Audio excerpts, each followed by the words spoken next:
नमस्कार बच्चों, स्वागत है आपका अपने YouTube चैनल ज्ञाना सेंट्रल पर। दोपहर को मैंने आपसे एक वादा किया था कि 19 पेज का जो ऑर्डर है उसके बाद जो 4 पेज का ऑर्डर है, डबल बेंच का ऑर्डर और सिंगल बेंच का ऑर्डर, दोनों हम हरियाणा सेंट्रल यूट्यूब चैनल पर आपको पढ़ाऊँगा वीडियो के माध्यम से, क्योंकि कुछ बच्चों के अब भी भड़क है। इसके बाद ऑफिशियल ऑर्डर के पढ़ने के बाद भी अगर भड़क नहीं मिटती है ना, तो वो फिर इस धरती पर रहने के लायक ही नहीं है। ठीक है, तो ये मैंने मुहिम छेड़ी। अभी तक किसी भी यूट्यूब चैनल ने अभी तक इस ऑर्डर को अच्छे से नहीं समझाया है।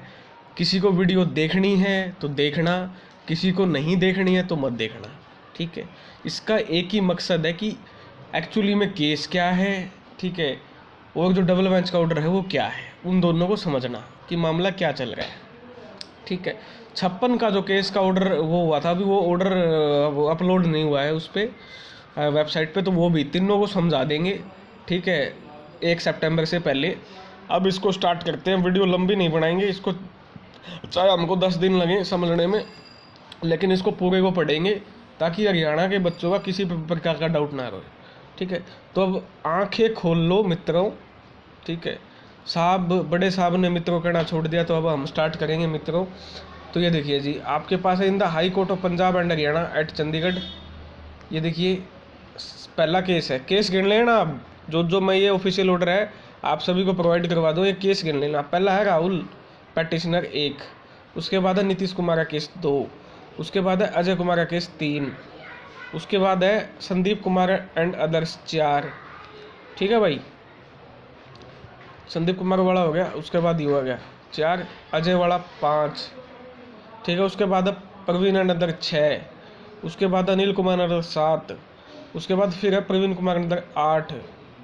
ठीक है भाई, उसके बाद आ जाओ पंकज कुमार केस नंबर 9, सत्यपाल अंदर case number 10, Angrez versus state of government 11, Anirudh 12। आ जाओ भाई, इस्माइल खान एंड अदर्स 13, संजय काद्यान 14। आ जाओ भाई, अहमद 15, मधु 16, देवेंद्र 17। टोटल 17 केस हैं ये जो सीटी पे लगे हुए, और इनको एक साथ ये अलग अलग लगे थे, और इनको क्या कर दिया था, क्लब कर दिया था, क्योंकि मामला क्या था, एक ही था। वो मामला था आपका सीईटी का। ठीक है, कॉमन एलिजिबिलिटी टेस्ट। कोरम गया किसके पास है, honourable mister justice Harsimran Singh Sethi. ठीक है भाई, अभी तक डाउट हो, कोई डाउट नहीं होगा। अब इनको एडवोकेट कौन कौन है, अब आपको ये देखना है कि किस केस का कौन सा एडवोकेट है, तो केस नंबर भी यहाँ लिखा हुआ है, उनको देख लेना। अब मिस्टर नंबर 1 तो सबसे ज़्यादा जो केस है वो मिस्टर अंकुर सिदार के पास है, उसके बाद मिस्टर रजत मौर्य के पास है, उसके बाद मिस्टर मजलिस खान के पास है, उसके बाद केस है मिस्टर रविंदर सिंह ढुल के पास है, उसके बाद मिस्टर अनिल कुमार शर्मा के पास है, उसके बाद है आपके मिस्टर BR महाजन। ठीक है, एडवोकेट जनरल विद, अच्छा ये तो उसका हो गया जो ये रखेंगे। अब देख लो कितने एडवोकेट है टोटल, 1 2 3 4 5 एडवोकेट है, 17 केस है। 5 एडवोकेट 17 केस। अब इसका जवाब देने वाले कौन है, mister BR Mahajan, Baldev Raj Mahajan advocate general, और Shruti Jain Goyal DA senior DAG Haryana. समझ में आ गया भाई इतना, कितने केस है टोटल कितने वकील हैं, और वकील याची पक्ष पता चल गया, 5 जज का पता चल गया, और उनका जवाब देने वाले सरकार की तरफ से कौन है उनका पता चल गया। उम्मीद करता हूँ इतनी कोई दिक्कत नहीं होगी। अब जो हरसिमरन सिंह सेठी जी जज थे, उन्होंने ओरल में क्या कहा है, एक एक पैरा पढ़ेंगे यहाँ से लेके यहाँ तक।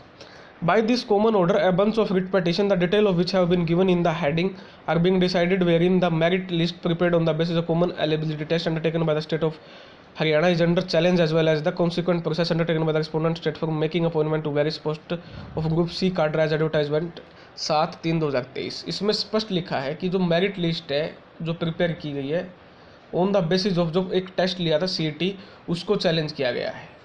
ये मैंने अंडरलाइन भी कर दिया, स्क्रीनशॉट ले लेना। अगर इसके बावजूद कोई बेवकूफ़ है तो भाई वो उसका कुछ नहीं हो सकता। मेरिट लिस्ट को चैलेंज किया गया था, ये साहब जो है जज साहब वो बोल रहे हैं। आगे अगला पैरा देखते हैं क्या है, इसका कलर बदल लें क्या, कलर बदल लो भाई, इनका थोड़ी सी मोटी बुद्धि है, समझ में आ जाए तो। The state of Haryana issued A notification on 5/5/2022। 5/5/2022 5 मई को एक नोटिफिकेशन सरकार लेके आती है। पॉलिसी किसके लिए? रिक्रूटमेंट के लिए, C&D ग्रुप के लिए through common eligibility test 2022 was formulated बना दिया। As per the said policy, जैसा कि पॉलिसी में बताया गया है, CET was to be held for group C&D post which was conducted by the Haryana staff selection commission या फिर एनी अदर एजेंसी डिसाइडेड, जो करेगी हरियाणा गवर्नमेंट। सही बात है। The marks obtained in the common eligibility test were described as CET marks बोला जाएगा उनको। As per the policy a candidate in order to clear the common eligibility, अगर किसी को टेस्ट क्लियर करना है तो उसको मिनिमम 50% मार्क लेने पड़ेंगे, ठीक है, और रिजर्व कैटेगरी को 40% लेने पड़ेंगे। तो ये देख लीजिए, साफ लिखा हुआ है, इस कंडीशन थी। इस पैरे का मतलब आ गया भाई, समझ में आ गया होगा, उम्मीद करता हूँ आ गया होगा। नेक्स्ट पैरे पे चलते, कलर बदल लो भाई, कलर बदल लिया ले ताकि इनको समझ में आ जाए। अब अगले पैरे में क्या गया है? A candidate who clear the eligibility test was further entitle for weightage under socio economic criteria. अगर जो कैंडिडेट क्लियर करता है एलिजिबिलिटी टेस्ट को, उसको सोशियो इकोनॉमिक क्राइटेरिया को क्लेम करने के लिए क्लेम कर सकता है। And admissible for which extra marks was to be added to the marks obtained by the, वो जो मार्क्स हैं वो ऐड किए जाएंगे किसमें? आपके जो CET आएगा उसमें, ठीक है। Candidate in CET which final score of candidate concern is describe as CET score as per the notification. अभी ये नोटिफिकेशन में जो लिखा हुआ है 5/5/2022 वाले में, उसके तहत on the basis of said CET score ultimate merit of the candidate who appear in the common eligibility test is prepared की जाएगी, which merit list is the basis for candidate for, उसी बेस पर अगले जो apply कर सकता है अगले टेस्ट के लिए ग्रुप C और D में, apart from the other eligibility criteria, इसके अलावा भी अदर क्राइटेरिया जो है वो रहेंगे, ठीक है। अब ये तो बता दी, ये आपकी क्या नाम है, विच में भी प्रिस्क्राइब फॉर पर्टिकुलर पोस्ट, वो क्राइटेरिया आपका पर्टिकुलर पोस्ट के लिए हो सकता है अलग अलग, ठीक है, कंपीटिंग फॉर। तो इस पैरे में ये बता दिया कि पॉलिसी में क्या लिखा हुआ है। आ गया भाई समझ में? आ जाओ नेक्स्ट पैरे पे आ जाओ। नेक्स्ट पैरा ये रहा, the common eligibility test was held in 5 और 6 नवंबर 2022 को होता है by the HSSC। The result of same was declared होता है 10 जनवरी 2023 को। अब तुम अंदाज़ा लगा लो 10 जनवरी से लेके इनके पास, अब इन्होंने ये प्रोसेस अगस्त में स्टार्ट किया, कितने महीने का टाइम था, ठीक है, होता है। द रिजल्ट ऑफ ये होगा declare which announce the CET score of candidate and the merit list of all the candidate who appeared in the common CET में जो हुए थे, which merit list was taken into condition, आगे के लिए इस मेरिट लिस्ट को consider किया गया। अगला para 1/2/2023 the commission issued a public notice that in case any candidate has wrongly raised a claim with regard to grant of marks under the socio-economic criteria and the same has been allotted in their favor, the said claim should be withdrawn, failing which the candidature is defaulting candidate be summarily rejected। मतलब 1 फरवरी 2023 को commission ने issue किया कि भाई अपने जिसने फर्जी number ले रखी है वो वापस ले लो। The similar notice was again, उन्होंने फिर 10 मार्च को निकाला। It may be notice that the respondent commission issued the advertisement on 7/3/2023 advertising various post which was to be filled up on the basis of written exam के बेस पे जो post fill होनी थी उनका एडवर्टाइजमेंट आती है 7/3/2023 को।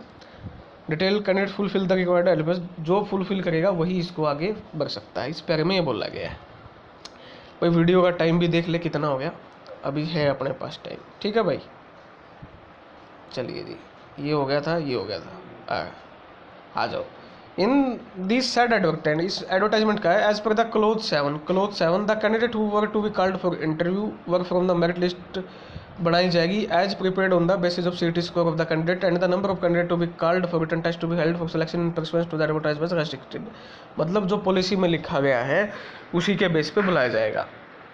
इन case number of post advertise in particular category less than, अगर 30 से कम पोस्ट है किसी में, then the candidate equal to 5 time, तो 5 गुना कैंडिडेट बुलाए जाएंगे। Number of post advertisement to be called keeping in view their merit prepared on the basis of CET score. If the post are more than 40, अगर 40 से ज़्यादा है, plus का निशान लगा दो, then candidate equal to 4 times, तो 4 गुना कैंडिडेट बुलाए जाएंगे, ठीक है, called to be complete the post इस पॉलिसी के अनुसार। तो सबसे बड़ा जो उल्लंघन है पॉलिसी का वो यही हो चुका है, या तो 4 गुना बुलाने थे या 5 गुना, लेकिन बुलाए कितने गए हैं कुछ कैटेगरीज में 10 गुना या 12 गुना, ठीक है। तो बेसिक रूल जो है वो वॉयलेट हो चुका है, ये आपका कोर्ट ऑर्डर में जो पॉलिसी अभी चल रही है उसमें साफ लिखा हुआ है। चलिए जी नेक्स्ट पैरे पे आ जाइए। ये पैरा क्या बोलता है, this shows that the CET score is the basis for the process to be undertaken for selection. जो CET स्कोर होगा वही आपका बेसिस होगा। The The CT score candidate obtained in the cumulative test will include the marks in the written examination in the cumulative test. Any weightage given to the said candidate is the basis.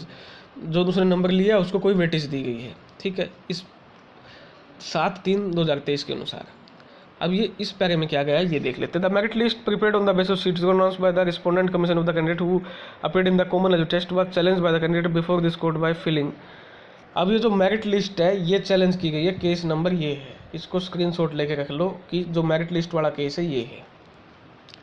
The said petition the grievance शिकायत क्या है was that the respondent commission is going ahead in making the selection to the various post in pursuant to admitted date without readdressing the grievance of the candidate that the merit list prepared on the basis of CT has been prepared by giving it extra marks और no mark to certain candidate who are not entitled for the said benefit. अब जो case लगाया है उसमें क्या बोला गया है कि जो सोशो इकोनॉमिक का फ़ायदा दिया गया है वो बिना ऐसे बच्चों को दिया गया जो उसके हकदार नहीं हैं, who were not entitled for this said benefit, उनको मिलना नहीं चाहिए। इस केस नंबर में CWP number 11370 and said action is causing prejudice to them। तो ये तो मतलब कानून की नज़रों में गलत हो गया।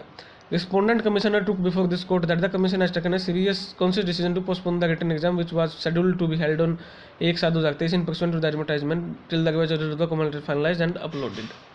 काफ़ी बार जो टेस्ट है उसको क्या किया गया, रद्द किया गया, ठीक है, कि ताकि तब तक ये जो है अपलोड ना हो जाए। अब ये केस वाले बताया जा रहा है कि किस बेस पे केस हुआ है।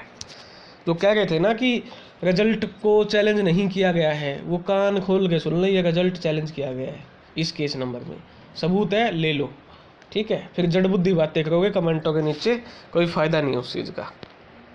चलिए जी अगले पैरे में बात करते हैं। Thereafter once again another notice was issued by the commission on 28 June 2023 को एक बार फिर से नोटिस जारी किया जाता है candidate who have given socio economic criteria as to whether they wish to withdraw, कि उनकी इच्छा है तो वो क्या कर सकते हैं, अपना क्लेम वापस ले सकते हैं। उसके बाद रीफाइनलाइज किया जाएगा, स्कोर को प्रोसेस को क्या किया जाएगा, इनिशिएट यानी स्टार्ट किया जाएगा, ठीक है। द सेड रिट पिटीशन, अब ये जो said writ come up for consideration before this court, अब ये जो पिटीशन आई थी ये आई थी 24/7/2023 को, which date on which date learned state council again submitted that the revised final result of the common test will be declared within a period of 2 to 3 weeks and only thereafter the flag। उसमें ये जब आई थी ये case कब registered हुआ था, 24 जुलाई को registered हुआ था। अब तुम सुन लेना, 24 जुलाई को जो कमीशन है वो कोर्ट में आके बोलता है कि हम इसका जो रिवाइज्ड फाइनल रिजल्ट है CET का वो जारी कर देंगे 2 या 3 हफ्तों में, ठीक है, यानी 21 दिनों के अंदर अंदर, and only thereafter the selection process will be initiated. और ये जो प्रोसेस है तब इनिशिएट करेंगे जो 7/3/2023 पे बेस होगी। On the basis of said undertaking given the said writ petition was disposed of having given note process after. इस बात पर मानते हुए कोर्ट ने जो सेड पिटीशन थी उसको डिस्पोज ऑफ कर दिया था, having been not pressed any further. समझ में आ गया कि भाई कमीशन मान ही गए तो उसको क्या कर दिया था, डिस्पोज ऑफ कर दिया था कोर्ट ने। आ जाओ अब क्या लिखा है कोर्ट ऑर्डर में, अभी यहीं मतलब अभी देख लेते हैं थोड़ा और। On the very next day is that on 25 जुलाई 2023 को the respondent again publish the revised CET score publish किया जाता है कमीशन के द्वारा, विच इज़ मेरिट लिस्ट, जो कि एक मेरिट लिस्ट होती है, which was to be made operational for the process, जिसके बेस पे आगे की सारी प्रोसेस को फर्दर प्रोसीड किया जाएगा।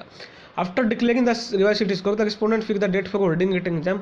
इसके बाद 5 ठीक है 5-6 मतलब 5 और 6 तारीख अगस्त डिसाइड होती है ग्रुप 56 और 57 के लिए, ठीक है। तो अभी तक की कहानी तुमको समझ में आ गई होगी ये क्या चल रही है, ठीक है। अब बात आगे, वीडियो का टाइम ज़्यादा हो रहा है तो अभी जो पहली वीडियो है अभी तुम यहीं तक समझ लो, दूसरी वीडियो में बना देंगे कल, ठीक है। अभी तक की जो कहानी समझ में आई है वो तुमको समझ में आ गई होगी, केस क्यों किया गया, HSSC ने क्या अपना पक्ष रखा, ठीक है। इस पैरे को देख लेता हूँ मैं, अगर ये पैरा हो जाता है तो एक पैरा और करवा देते हैं।